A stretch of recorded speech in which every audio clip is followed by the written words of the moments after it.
Good morning, good evening, good afternoon, wherever you might be watching this video from.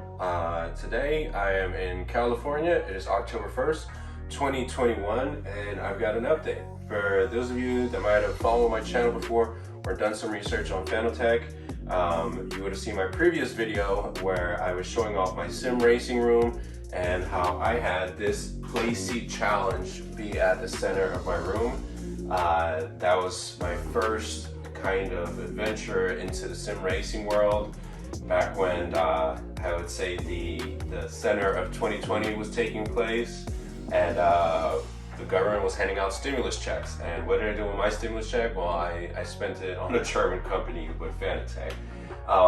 So Fanatec CSL Elite is still here.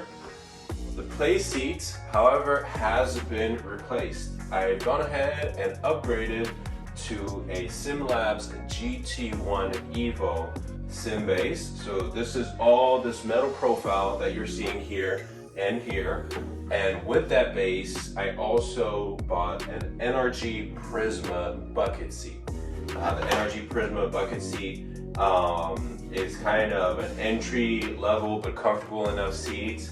The base with the SimLabs GT1 Evo is also SimLabs kind of entry level. It feels weird saying entry level because the stuff definitely isn't cheap. But the P1 would be a level above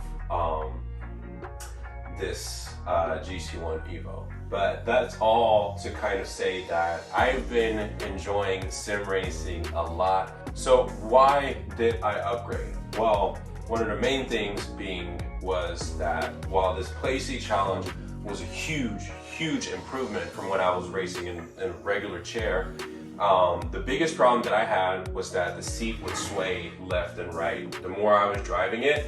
So if I were to be in the middle of a race and be making a bunch of turns, I basically have the seat end up moving like this. Even though I'm pretty heavy, so I'm sitting here, it's just not enough to support. I also didn't need the foldability as much anymore. Like, I am in a space now. If you've noticed from my previous video, I've changed apartments, and my new apartment now has like this kind of little nook here where I'm able to have my desk set up. And I have enough room to have basically a stagnant sim racing seats and without the need to have it fold. So that was part of the big thing. The other thing was that I wanted to upgrade, and so I looked a lot at I think it's the Next Level Racing FGT, and I was really close to kind of pulling the trigger on that. But as I started to dig a little bit deeper and do a lot more research, I noticed that the F-Racing GT wasn't ideal for direct drive wheels. Yes, the CSL Elite that I have now is not direct drive, but I do plan on upgrading. Either that be to the CSL DD, which should be coming out soon for PlayStation, or to a DD1 Podium. Although it's so expensive, it's very hard to justify when you could get a CSL DD for a third of the cost. And so that was the big thing. I wanted to upgrade into something that would be, future-proof, because putting this together, I love, I like to think that I'm a little bit of a DIY person, but I am not the best. This was a full weekend to put the whole rig together and then attach the seat. There was a lot of cussing involved. I was sweating, but I got it together. And it's been to talk about this, I would say building it is one thing, finding a good seating position is another. If I'd have to give one drawback to this seat now that I've been using it for about 3 months, is that if you're 6'2" or taller, it's a tight fit. You can't do as much as you'd really want to with this seat. For example, the base plate where the pedals are, usually you would have an option to kind of lift the pedals up so they could be at an incline, which is something I really wanted to test out. But there's only really just one position that I can drive this seat in. Part of that problem is that these fins here that hold the CSL Elite base, they get in my way on my knee. So the base of the fin here will basically be knocking on my knee, and so it's really uncomfortable. And so I have to drive, you know, kind of like this. I have to like move around it. And right now I'm like at the millimeter to like where I can drive. So I don't have any options to adjust the pedal settings.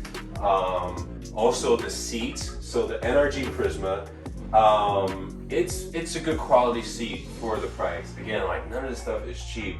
But the problem with the Nrg Prisma is that I have broad shoulders, but this Nrg Prisma is kind of tight in the shoulders, so I do experience soreness after racing for a while, and I think it's gotten better now over time. I'm guessing that my shoulders are starting to dig into this padding, and I mean either that or I'm just not feeling it anymore, and I'm gonna have a lot of pain in a couple of years. But it's hard, you know. Ideally, yeah, I would have a Recaro seat, a Recaro SPG seat, but that's $1,000. And if I'm gonna spend $1,000 on a seat, I'm probably gonna put that in my Supra before I put it in my sim racing wheel rim. Yeah, that means, you know, that brings up a good point. I'm now at a place where I often think about, you know, modding my cars. I talk a lot about, you know, modding my cars. I modded my Supra, I modded my M4, I modded my M235i, and now it's really, you know, I'm in a position where I often think, you know, do I want to spend, you know, $1,000 on a carbon fiber spoiler or a lip that's gonna break? Or do I wanna buy, you know, a direct drive wheel where, you know, I can use it a lot more and, you know, I will feel a lot more, except for like, you know, cosmetics. And so lately I've just been leaning more towards upgrading the sim racing wheel. Like for today, I just bought some stuff off Etsy. I bought a thing so I can essentially have this battery kind of, instead of it floating everywhere, I can have it stick to the side. I also bought some little pedal rest for the Fanatec CSL Elite pedals. And I'm really thinking about upgrading pedals, but it's super annoying because I waited too long to upgrade to the load cell brakes, and Fanatec just discontinued them. I should have bought them a long time ago, and now I'm kind of in an awkward position where Fanatec is not going to make any more CSL Elite pedals, but they're going to make the cheap pedals that are going to be coming in the what is it called? I think it's the new CSL DD pedals, which apparently these pedals feel better, and I won't be able to add a new Elite pedal to this one. So like I literally have no option. My only option is to either, you know, downgrade to a cheaper pedal set or upgrade to the V3s, which I might just end up doing. I believe they're like $400, and those will include 3 pedals. But yeah, so that's kind of the main update. Also, I guess I should talk about my desk. If you're watching this video and you are thinking about getting into sim racing, you don't need a lot of stuff. You don't need to have a powerful PC. I play on PS5. I have a ton of fun. Having this sit-stand desk now has made things a lot more convenient. Because I can really lower the desk as much as possible, and then I extend those monitors out just like I did for my previous desk, and so I'm really able to lock in. It is annoying though, you know, ideally I'd have my own, you know, setup where I could just have the wheels to sit somewhere, but unfortunately that takes up a lot of space, which I do not have. Yeah, VR would also be really cool, but that's not a PS5 thing. You know, only PC games have VR capabilities. But yeah, I guess if you have any questions as far as the SimLabs GT1 Evo or the Play Seat Challenge, please let me know in the comments. If you feel like you learned something from this video, please give it a thumbs up. I'm going to be selling this this seat. This is like, it's for sale soon. I don't know, like whatever price you can find it new, I'll sell it for half. Ideally somebody more local in a Bay Area so that I don't have to ship it. Shipping is kind of tough with a lot of these sim racing things. I guess that's the other thing I should really bring up. When you think about upgrading and, you know, kind of your progression for sim racing, it's hard to resell a lot of this stuff because a lot of these things are heavy. Like this base is heavy. Those pedals are fragile. You can't just put them in anything. And like if I were to upgrade from the CSL Elite, I think it'd probably be easiest to sell the whole bundle as a whole, but then where do you go to sell it? I think eBay is about the only place. Sure, you can put it on Craigslist, you can put it on Facebook Marketplace, but although sim racing has become more popular, it is still a very niche thing because people just don't kind of really know about it. You have a lot of people that are into cars, but not as much sim racing. And I wish that wasn't the case, but that was another big reason why I went straight to the GT1 Evo, the SimLabs, because I don't want to upgrade. I don't want to have to sell this rig later. Like just thinking of when I move out of this apartment and have to put all this off and put it back together, it just like already gives me a headache. But yeah, we'll deal with that at another time. Yeah, I mean, if you like cars, my game is F1 2021. I'm thinking about getting into Assetto Corsa, or we'll see what happens with Gran Turismo. Eventually, I do want to get to a PC so I can play some iRacing and stuff. Like, there's a whole world out there, and there's some really cool communities that you can be a part of. I started really like league racing with friends, and then from that, I found a league called PPR, which I stream every Thursdays. And also I found another league called ROR. Their like level competition was a little bit stiffer than PPR. And I think I'm gonna do that a lot more in the upcoming future. But it's been a ton of fun. I just have so much fun with this. I can't stress it enough. If you're thinking about biting the trigger, maybe start off with something small. Start off with a play seat challenge, shameless plug, or do like I did to get a CSL Elite, or now it's going to be the DD without the power boost.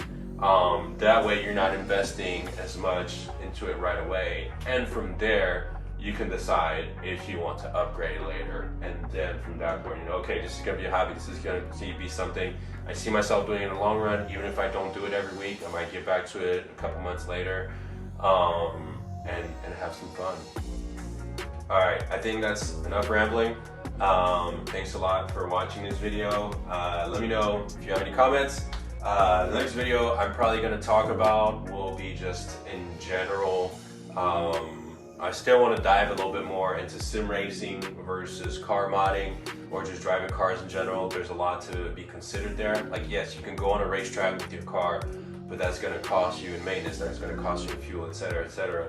Whereas here you could literally hop in and drive a Spa in an F1 car and race from wheel to wheel. So that's going to be the next video regarding sim racing.